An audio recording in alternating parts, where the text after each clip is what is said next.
Chapter 24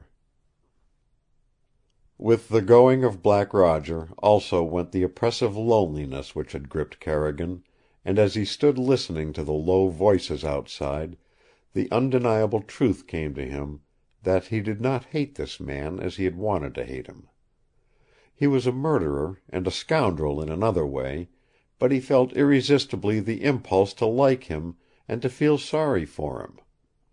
He made an effort to shake off the feeling, but a small voice which he could not quiet persisted in telling him that more than one good man had committed what the law called murder, and that perhaps he didn't fully understand what he had seen through the cabin window on the raft. And yet, when unstirred by this impulse, he knew the evidence was damning. But his loneliness was gone. With Audemard's visit had come an unexpected thrill, the revival of an almost feverish anticipation, the promising of impending things that stirred his blood as he thought of them. "You will understand strange things then," Roger Audemard had said, and something in his voice had been like a key unlocking mysterious doors for the first time.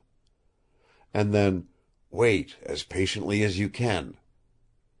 Out of the basket on the table seemed to come to him a whispering echo of that same word, "wait." He laid his hands upon it, and a pulse of life came with the imagined whispering. It was from Marie Anne. It seemed as though the warmth of her hands were still there, and as he removed the cloth the sweet breath of her came to him. And then, in the next instant, he was trying to laugh at himself and trying equally hard to call himself a fool, for it was the breath of newly baked things which her fingers had made. Yet never had he felt the warmth of her presence more strangely in his heart. He did not try to explain to himself why Roger Audemard's visit had broken down things which had seemed insurmountable an hour ago. Analysis was impossible, because he knew the transformation within himself was without a shred of reason. But it had come, and with it his imprisonment took on another form.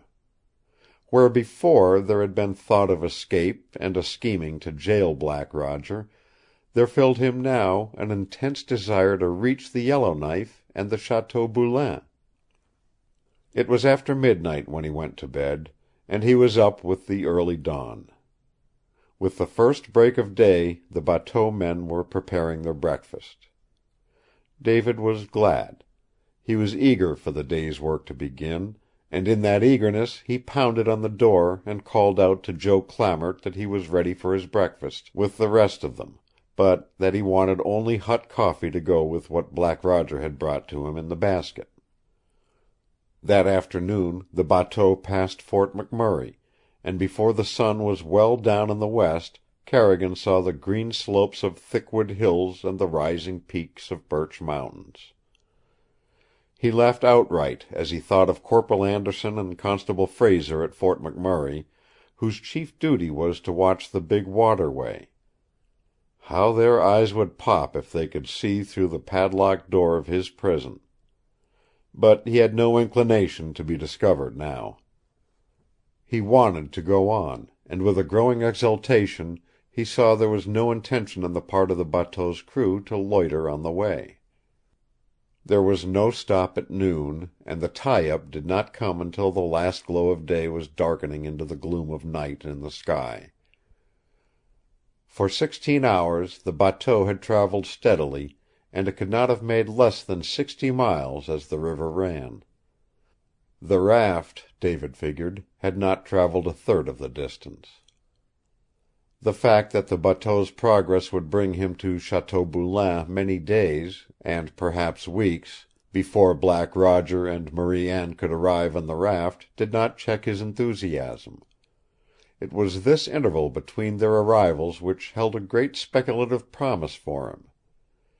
In that time, if his efficiency had not entirely deserted him, he would surely make discoveries of importance. Day after day the journey continued without rest. On the 4th day after leaving Fort McMurray it was Joe Clamart who brought in David's supper, and he grunted a protest at his long hours of muscle-breaking labor at the sweeps. When David questioned him he shrugged his shoulders, and his mouth closed tight as a clam. On the 5th, the bateau crossed the narrow western neck of Lake Athabasca, slipping past Chipewyan in the night, and on the 6th it entered the Slave River.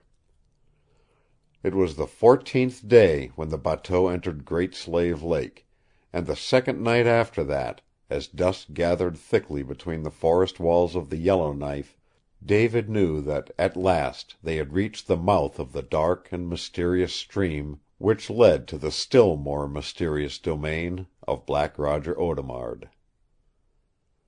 That night the rejoicing of the bateau men ashore was that of men who had come out from under a strain and were throwing off its tension for the first time in many days.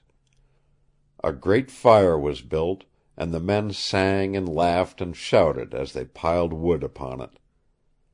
In the flare of this fire a smaller one was built, and kettles and pans were soon bubbling and sizzling over it, and a great coffee pot that held 2 gallons sent out its steam laden with an aroma that mingled joyously with the balsam and cedar smells in the air. David could see the whole thing from his window, and when Joe Clamart came in with supper, he found the meat they were cooking over the fire was fresh moose steak. As there had been no trading or firing of guns coming down, he was puzzled, and when he asked where the meat had come from, Joe Clamart only shrugged his shoulders and winked an eye, and went out singing about the alouette bird that had everything plucked from it, one by one. But David noticed there were never more than 4 men ashore at the same time. At least one was always aboard the bateau, watching his doors and windows. And he, too, felt the thrill of an excitement working subtly within him, and this thrill pounded in swifter running blood when he saw the men about the fire jump to their feet suddenly and go to meet new and shadowy figures that came up indistinctly just in the edge of the forest gloom. There they mingled, and were lost in identity for a long time, and David wondered if the newcomers were of the people of Chateau Boulain. After that, Bateese and Joe Clamart and 2 others stamped out the fires and came over the plank to the bateau to sleep. David followed their example and went to bed. The cook fires were burning again before the gray dawn was broken by a tint of the sun, and when the voices of many men roused David, he went to his window and saw a dozen figures where last night there had been only 4. When it grew lighter, he recognized none of them. All were strangers. Then he realized the significance of their presence. The bateau had been traveling north, but downstream. Now it would still travel north, but the water of the Yellowknife flowed south into Great Slave Lake, and the bateau must be towed. He caught a glimpse of the 2 big York boats a little later, and 6 rowers to a boat, and after that the bateau set out slowly but steadily upstream. For hours David was at one window or the other, with something of awe working inside him as he saw what they were passing through and between. He fancied the water trail was like an entrance into a forbidden land, a region of vast and unbroken mystery, a country of enchantment, possibly of death, shut out from the world he had known. For the stream narrowed, and the forest along the shores was so dense he could not see into it. The treetops hung in a tangled canopy overhead, and a gloom of twilight filled the channel below, so that where the sun shot through, it was like filtered moonlight shining on black oil. There was no sound except the dull, steady beat of the rowers' oars and the ripple of water along the sides of the bateau. The men did not sing or laugh, and if they talked it must have been in whispers. There was no cry of birds from ashore. And once David saw Joe Clamart's face as he passed the window, and it was set and hard and filled with the superstition of a man who was passing through a devil country. And then suddenly the end of it came. A flood of sunlight burst in at the windows, and all at once voices came from ahead, a laugh, a shout, and a yell of rejoicing from the bateau, and Joe Clamart started again the everlasting song of the alouette bird that was plucked of everything it had. Carrigan found himself grinning. They were a queer people, these bred-in-the-blood Northerners, still moved by their superstitions of children. Yet he conceded that the awesome deadness of the forest passage had put strange thoughts into his own heart. Before nightfall Bateese and Joe Clamart came in and tied his arms behind him, and he was taken ashore with the rumble of a waterfall in his ears. For 2 hours he watched the labors of the men as they beached the bateau on long rollers of smooth birch, and rolled it foot by foot over a cleared trail until it was launched again above the waterfall. Then he was led back into the cabin and his arms freed. That night he went to sleep with the music of the waterfall in his ears. The second day the Yellowknife seemed to be no longer a river, but a narrow lake, and the third day the rowers came into the 9-Lake country at noon, and until another dusk the bateau threaded its way through twisting channels and impenetrable forests, and beached at last at the edge of a great open where the timber had been cut. There was more excitement here, but it was too dark for David to understand the meaning of it. There were many voices. Dogs barked. Then voices were at his door. A key rattled in the lock, and it opened. David saw Bateese and Joe Clamart first. And then, to his amazement, Black Roger Audemard stood there, smiling at him and nodding good evening. It was impossible for David to repress his astonishment. "Welcome to Chateau Boulain," greeted Black Roger. "You are surprised? Well, I beat you out by 6 hours. In a canoe, monsieur. It is only courtesy that I should be here to give you welcome." Behind him, Bateese and Joe Clamart were grinning widely, and then both came in, and Joe Clamart picked up his dunnage sack and threw it over his shoulder. "If you will come with us, monsieur." David followed, and when he stepped ashore there were Bateese and Joe Clamart and one other behind him, and 3 or 4 shadowy figures ahead, with Black Roger walking at his side. There were no more voices, and the dog had ceased barking. Ahead was a wall of darkness, which was the deep black forest beyond the clearing, and into it led a trail which they followed.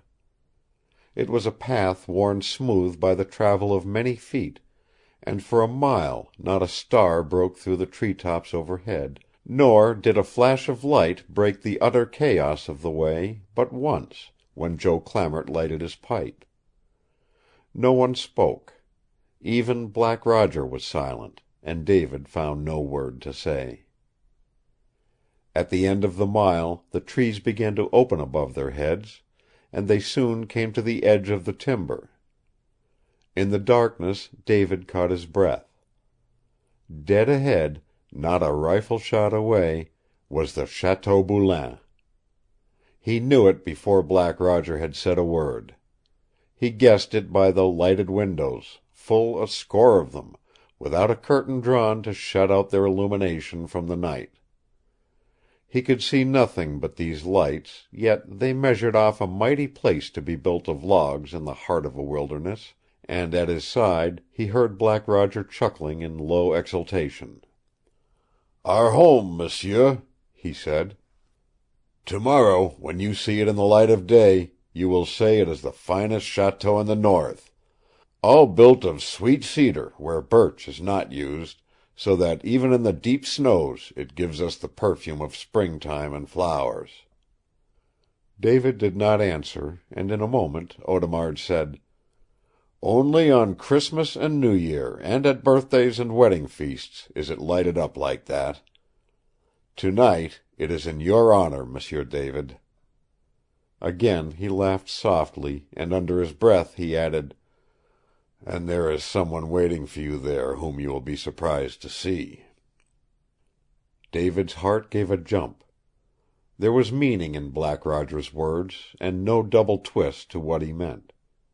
Marie Anne had come ahead with her husband.